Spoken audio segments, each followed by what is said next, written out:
All right, today we're going to break down an incredibly powerful story. It's a story of hope, of struggle, and really of resilience. And it's all told through the Nobel Peace Prize acceptance speech delivered by Ana Corina S on behalf of her mother, Maria Corina Machado. Okay, let's dive right in. So, right from the get-go, the speech doesn't start with politics or policy. It starts with the promise of a story. And that immediately frames this entire situation not just as a news headline, but as a deeply human narrative, a whole nation's journey. And it's so important to understand that this prize, it's not just for one person. The Nobel Committee's decision was a very deliberate move to recognize something much, much bigger than that. As Ana Corina Souza put it, the prize is really about honoring the extraordinary effort of an entire country. It's about shining a global spotlight on a civic movement that has been fighting for the very soul of their nation. It really is a prize for the people. Now, to really understand just how deep the current struggle goes, the speech first paints this vivid picture of what Venezuela used to be, a nation that was literally born of audacity and shaped by this powerful belief in freedom. And this lays such an incredible foundation. I mean, we're looking at a nation that was a pioneer, writing one of the earliest republican constitutions on Earth. And then in the 20th century, its oil wealth wasn't just, dug up and sold. It was invested back into its people, into science, into art, into building a truly modern, thriving society. And that spirit of progress, it extended outwards. Venezuela became a safe harbor. It welcomed Spaniards fleeing their civil war, Jews after the Holocaust, and so many families from all over Latin America and the Middle East who were escaping their own turmoil. And they didn't just find a new house. They became Venezuelans. In this slide, wow, it just brilliantly illustrates the devastating contrast. The very nation that was once a stable democracy and a refuge for the entire world now sees its own people, 9 million of them, forced to flee. The engine for knowledge and culture has been completely hollowed out by poverty and persecution. That promise has been shattered.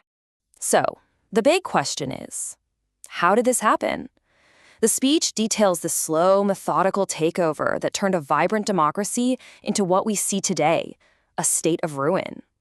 It all started when the very man who once led a military coup actually got elected president. And from that moment on, the pillars of democracy were just knocked down one by one. The Constitution was violated, independent judges were purged, the press was silenced, and society was deliberately polarized, pushing Venezuelans to see enemies in their own neighbors. And the results were just catastrophic. The speech notes that during the regime's rule, Venezuela received more oil revenue than in the entire previous century combined. And yet, it was stolen. The economy imploded by over 80%, and poverty just skyrocketed past 86%.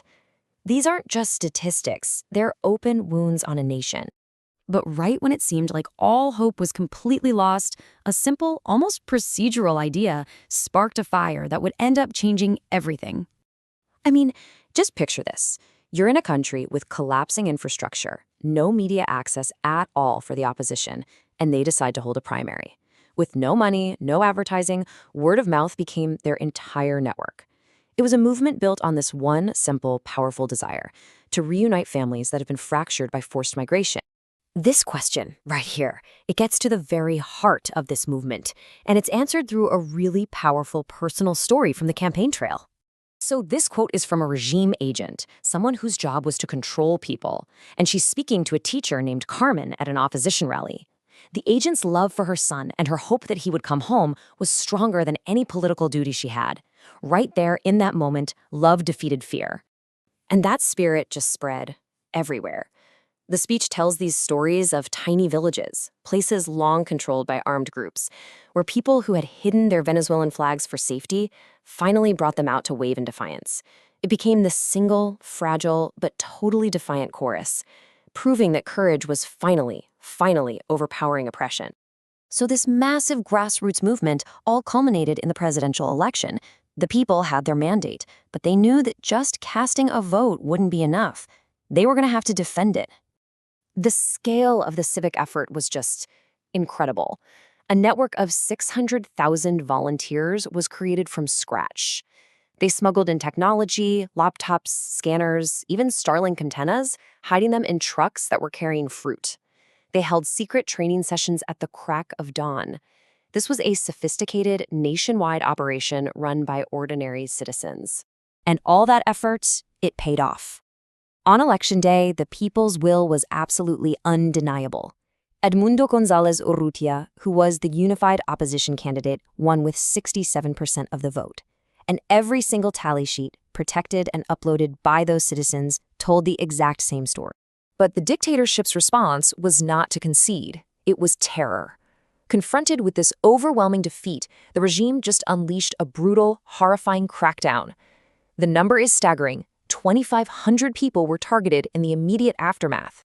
And as the United Nations has documented, these were crimes against humanity. Anyone who shared a tally sheet was literally hunted down.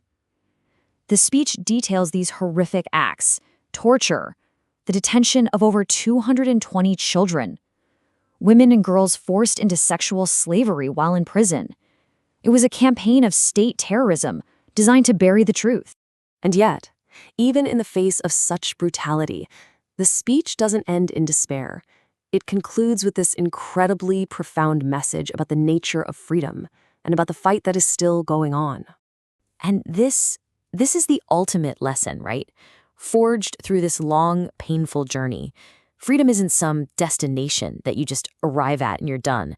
It's an act of choice. It's an ethos of personal responsibility and courage that has to be renewed every single day by every single citizen. And this is what they're all fighting for. The vision is so simple, so beautiful, and so deeply human. It's about opening prison doors, seeing grandmothers meet their grandchildren for the very first time, and hearing laughter in the streets again. It's about coming home. The speech ends on this powerful note of conviction. The struggle is framed not as one of hate, but of love. Love for your family, for your country, for freedom. And it leaves us with this thought, that this love, this immense civic courage, has already determined the future. It has already set a return to the light in motion.